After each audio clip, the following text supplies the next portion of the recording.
What's going on, everyone? Let's talk about Emoni Bates, because this kid used to be super hyped, like insanely hyped, and was projected to be first overall pick, this guy that was going to be, the next coming, the next star, and he has really fallen and on the draft boards for numerous reasons. If you know, you know. But he's a guy that's still he's 6'9", 6'10", got good length, good size.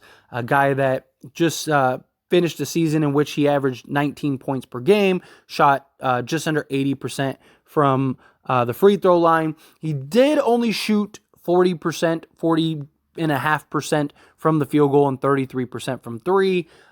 He's definitely going to be a bit of a project. He's going to have to be a guy that whatever team ends up drafting him, is going to have to work on him. There will be a team that will draft him. His tools, his intangibles, his ability to play the ball or to handle the ball and play both sides of the ball, I think is very valuable. I think he's a guy that, had all the hype, was at the peak of the peaks. Many people thought this was the next coming to the NBA.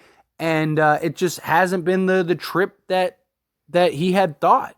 And then 2 years in college, though granted, again, issues, injuries, things like that. 18 games played in year one. This past year, he played 30 games, averaged 33 and a half minutes. And, he is a tool that I think could be very valuable for the team. His flexibility to play both forward spots, I think, is very massive. And he is a guy that has a lot of potential, a lot of raw talent, and was a lot of people's favorite upcoming player for a long time. And then the kind of talks and the hype and everything just kind of died down.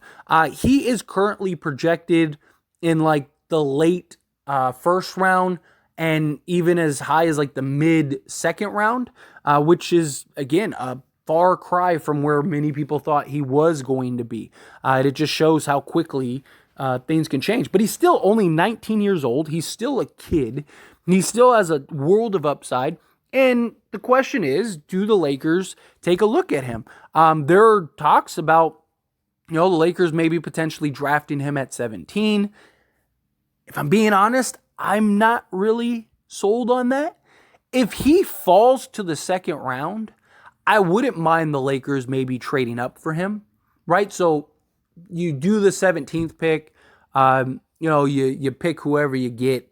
I know a lot of people kind of are hoping that for like Carson Wallace or something like that. So let's just use him as an example. Like you draft Carson Wallace with the 17th pick.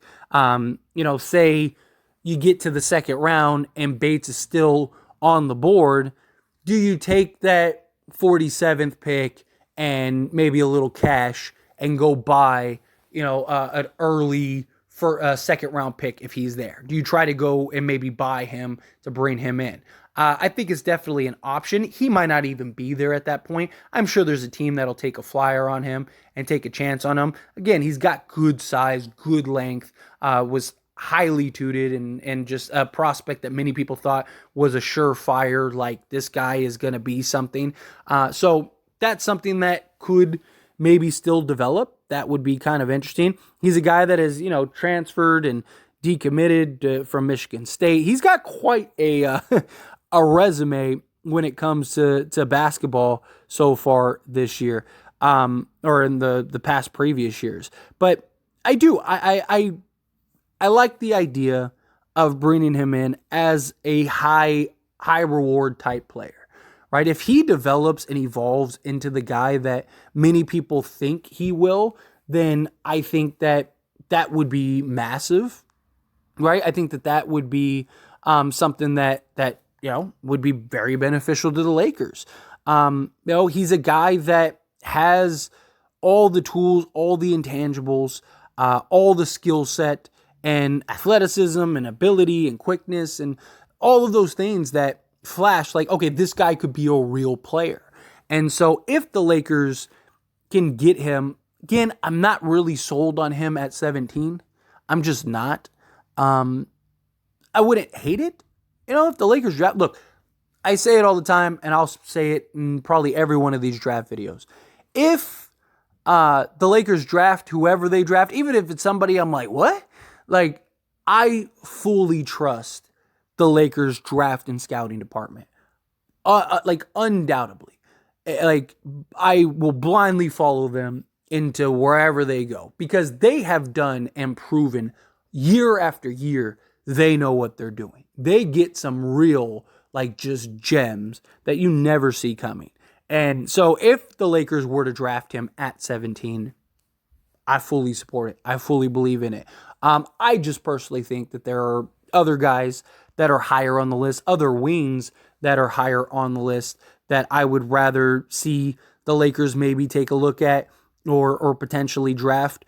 But I mean, again, if he's there and you worked him out and he looked great and he checked all the boxes that the Lakers are looking for him to check off, and you say, hey, yeah, we're going to draft him, then by all means, go ahead. Let's do that. Get that done.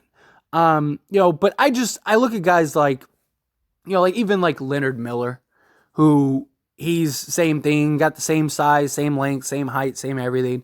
And he's a guy that can really kind of be a great two-way player and play both forward spots. I just want the Lakers to draft size, period.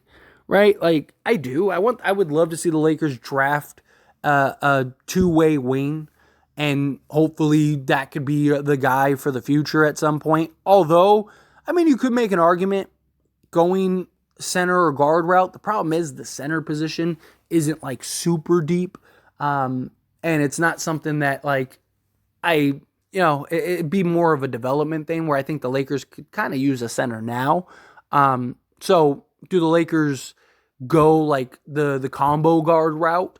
Because you got to remember, Max Christie has grown to be 6'7", and he very likely might continue to grow. So if he turns, 6'7" already is, small forward size, but if he can get to like 6'8", 6'9", right now he could play both forward spots, and now there's your small forward, power forward of the future.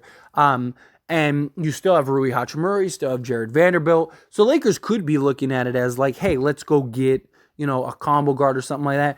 But, I mean, look, when you're talking about the draft, especially at like the 17th pick and stuff like that, you're taking the best player available, right? You're taking whoever is the best. So if Emoni Bates is that guy, if Emoni Bates is the best prospect that they have seen at 17, then you draft him, right? It just, who's the best available, that makes sense. So I'm all for it. He again, this is a guy that had a lot of hype that many people thought was going to be the next like big thing. And, he just hasn't. He had his stint in Memphis and then transferred to Eastern Michigan. And then he was supposed to go to Michigan and ended up decommitting to Michigan. And, he's had the journey. And also based on some of the draft reports from some of his workout stuff, he's looked good. So, I look good and has flashed some promise and just kind of showed some of that ability. I think he's a guy that, I think he could be a premier two-way player in this league. His commitment, his injury issues could be a concern. Is he going to be able to, is his game going to be able to translate to the NBA? But the Lakers also like multi-year players, right? They really do like to draft those guys that have been in college for 2, 3, 4 years. Because those are the guys that are usually a little more mature. They have a little better understanding of the game. They're a little more impact right away rather than having to take some time. But you also think at some point the Lakers got to take some flyers on some guys, right? Like hopefully you find the next big thing, and you never really know. And with the draft, it's always so hit or miss, right? It's a lottery for a reason. It's you're hoping to hit that grand prize, but even if he just becomes a 6'10", solid rotation guy, right? Like then you've done your part. Right? Not every draft pick has to be a star. Can he just come in and kind of be a solid rotation guy, even if he's a guy that's coming off the bench for the Lakers, right? If he's a guy that, 3-4 years from now, he's our sixth, seventh man, then fine. But he's got to work on his shot. He's got to work on his game a bit. He definitely has some holes, definitely has some flaws. But I do think he's a guy that that could be a real positive for the Lakers. But anyway, again, as always, this is a discussion. So let me know your thoughts and opinions down in the comments below. What do you think? Yes, draft him. No, don't draft him. However you feel. Let me know.